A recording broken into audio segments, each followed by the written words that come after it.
Hey guys, Professor Bill, Comic Book University, Superman, issue number 7. All right, I have almost nothing positive to say about this comic book because the ending infuriated me. Let's get talking about who infuriated me in this particular comic book. Yeah, I'm actually really mad, guys. The Unity Saga, The House of L, Part 1. Brian Michael frickin' Bendis did the script. Him and me, we gotta have words. We gotta have words, because I don't like when somebody calls me stupid. Just saying, just saying. All right. And anybody call you stupid, but you know, like somebody you actually respect calls you stupid. So Ivan Reis and Brandon Peterson did the, and Jason Fabik did the art in here. Go in and check out who did the art where. Olaire Albert did some of the inks. Alex and Claire did the covers, the colors. Josh Reed and Carlos M. Manigal did the letters. And the regular guys in here did the cover, and Adam Hughes did the variant cover. All right, and of course, Jerry Siegel and Joe Shuster created our beloved Superman. So, we get Jonathan Kent coming back down to Earth. Now, this is interesting because at first everybody's like, dude, the Superman comic book is very different from the Action comic books. You know what I'm saying? Like Superman issue 1 and Action Comics number 1001. The first book's completely taken over by Brian Michael Bendis. Besides, of course, Man of Steel, the 6-issue limited series that came out before that.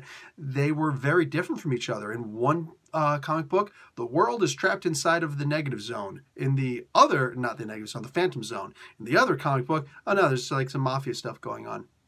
So a lot of people, I'm just like, dude, I'm glad that they're separated. It's cool. But at this point, now suddenly they're all connected because Lois Lane came back in Action Comics, and now Jonathan Kent's coming back in the Superman comic books.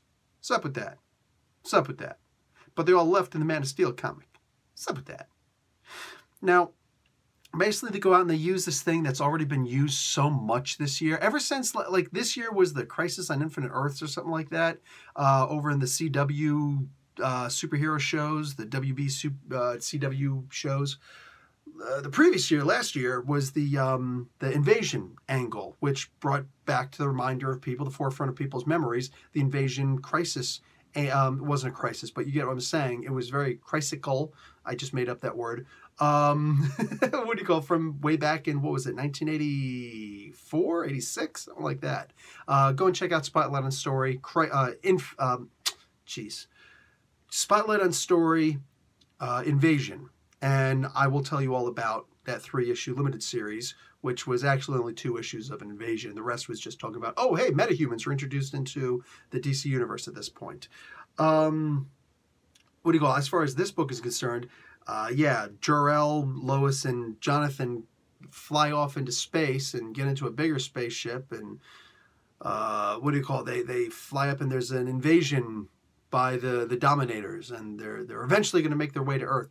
I didn't see anything where they stopped and talked to them. They just assumed, I guess, or off-panel they interrogated someone, like, yes, we're eventually on our way to Earth. Oh, we looked at the coordinates. Yeah, it looks like Earth was roundabout on the way eventually. Yeah. We've already seen this before. We've seen this if it was either a Superman or I think it was an earlier Superman issue. So it's like coming back around again. But we also saw this in another DC comic. I just can't place where it was right now. So it is what it is. It is what it is, guys. Anyway, yeah, so all of this stuff and like just stuff that we've seen before. And eventually we get, well, basically Lois and Jonathan's story. Now, Lois has already been back. Lois has already been back in Action Comics for a little while now for a couple of weeks for us. You know what I'm saying? A couple of weeks worth of comics here. And I don't see why she couldn't have told her story and said, and this is where I left, so I don't know what happened to them. Interesting. So, all we get in this story is right up until the point where Lois left. Why is Jonathan telling us this story? Why the hell didn't Lois tell this story? Guys, I'm trying so hard to follow along politely in the comic book, man, and not get angry like so many other people are doing. I hear about the other people's reviews. Sometimes I hear about them and they're so ridiculous that I can't help. I've got to go and watch that train wreck of somebody else's review where they're just, you know, oh, this is just stupid because and it's annoying. It's annoying. It's childish behavior, but it is what it is. and I'm just trying to, look at the good aspects of things. Like, okay, Bendis is going to tell us why such and such happened. And yet somehow he refused to. I don't know why it is. I don't know why that happened. If the man is Mercer messes with your head, you know what I'm saying? Mercer, right? I'm thinking of the right thing? Anyway, it does mess with your head. It can cause all sorts of problems, all right? What do you call it? It can cause spinal injury, it can cause problems with walking. It can actually cause brain damage, all right? Now, I'm not suggesting any of those things happen to Mr. Bendis. What I am suggesting is that maybe, just maybe, he's forgetting certain aspects, or just he thinks that some things are making sense, but I'm looking at this comic book, and I just don't know why some things are happening. It's going to get worse now. We're going to do a little bit of post-cognition, okay? Not precognition. I already did that. Now we're going to be doing the post-cognition. I am positive that if you go back to whatever Man of Steel comic book it was it issue number 5 or 6, where it was finally revealed, slowly dragging their feet through issues 1 through 6 of Man of Steel, that Lois and Jonathan went up into space to teach Jonathan how to be a man, apparently a man of the House of El, with Jor-El, Superman's father, Jonathan's grandfather. I'm positive that in those reviews, I talked about how it's weird because Jor-El is crazy. And I'm not the only one who's talking about that. You guys in the comments have talked about it, and I know that there are other people who've done reviews also where they're like, dude, Jor-El was just reintroduced to the DC universe not too long ago.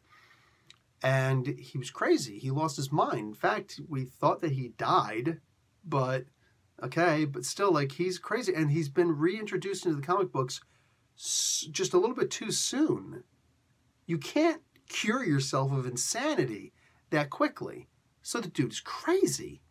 Why are they letting this kid go up there?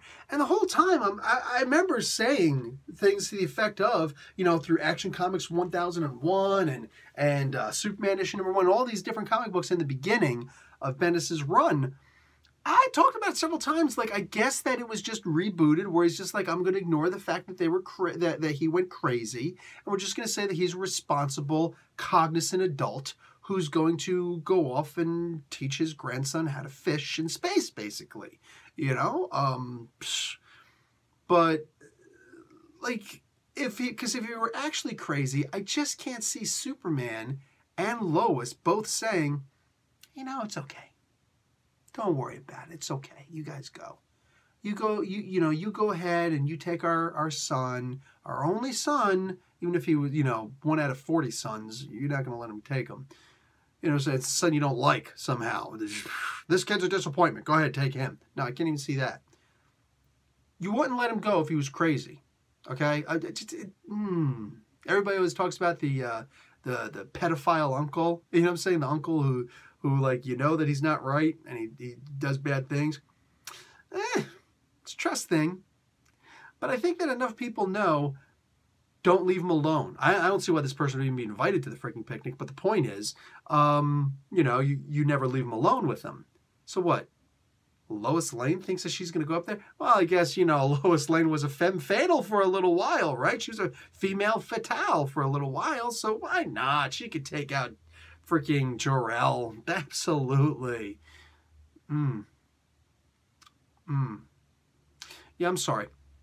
The whole thing it was just batty. It was just nuts. Why would anybody do that? So I figured it has to have been that he's not crazy, that Brian Michael Bendis simply isn't going to make him crazy. Guys, I'm about to spoil the last page, the second from last panel, the penultimate panel on this page. By the way, Lobo was in this. It was kind of cool. Can y'all read that? Would you like me to read it for you, just in case? What I've been trying to get back home to tell you. Grandpa is completely insane.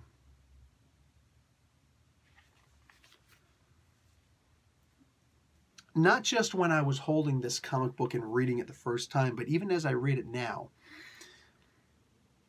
I have to remind myself all the things that I've said about the silly comic skater YouTube channels that like to rip their comic books and throw their comic books and whatever the hell else it is that they do with their comic books. I have to remind myself how immature that is, because I read that moment after everything that we've been saying this entire time. It's not just me who's been saying it, that Jor-El is crazy. Okay, insane, crazy, pick up at the source. Same thing, right?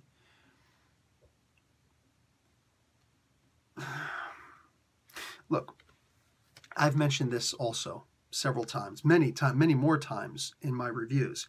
When you take creative writing classes and literature classes, and when you read a lot, when you try to write a lot, you come across the understanding, and it's a very significant understanding. It's one of those moving moments that you realize that you're becoming a good writer, that you understand that if the main character of a comic book or a novel or a movie knows everything and the audience, the person reading, doesn't, then this character is going to be called a Mary Sue.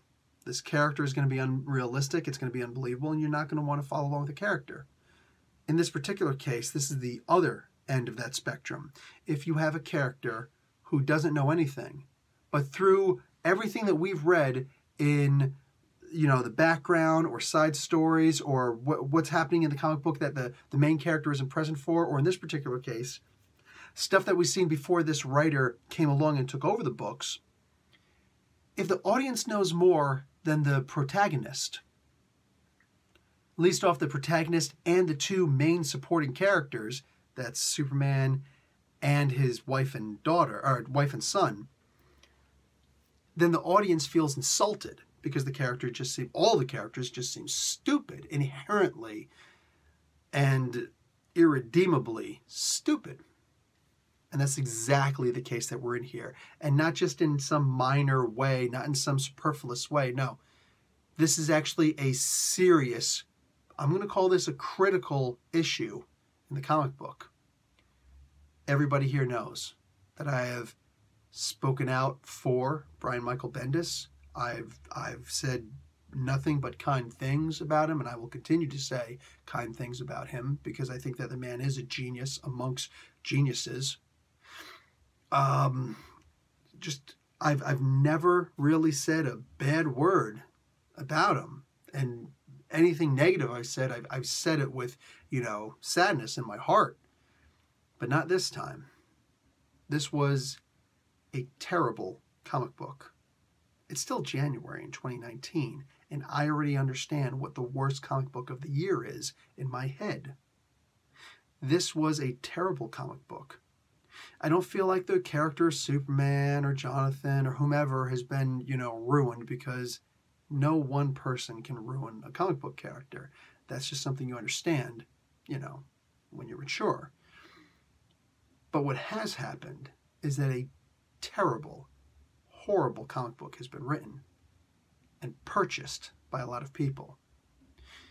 This is the reason why this will be my first review of the night. I rarely ever do a Superman comic book as the first, unless it's like, Action Comics number 1000.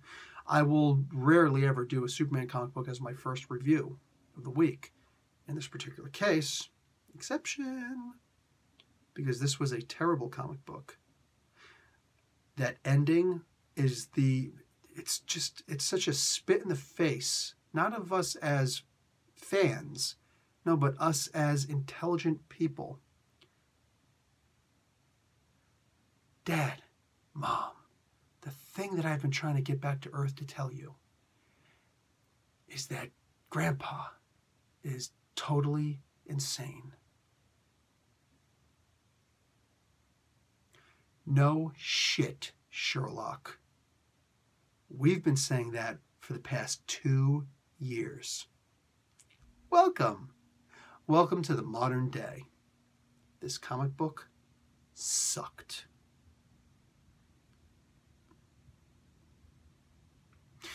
If ever Comic Book University were to ban a book, you know, there's all the banned books because, yeah, this is the first one on the list. This is a terrible issue. This is a horrible issue. This is not a comic book meant for Superman fans. This is not a comic book meant for anybody who's been reading the comic book even since the beginning of Bendis's run. Because every single one of us knew what these idiots have just figured out. That Grandpa is totally insane. Duh. Professor Bill, Comic Book University. Class dismissed.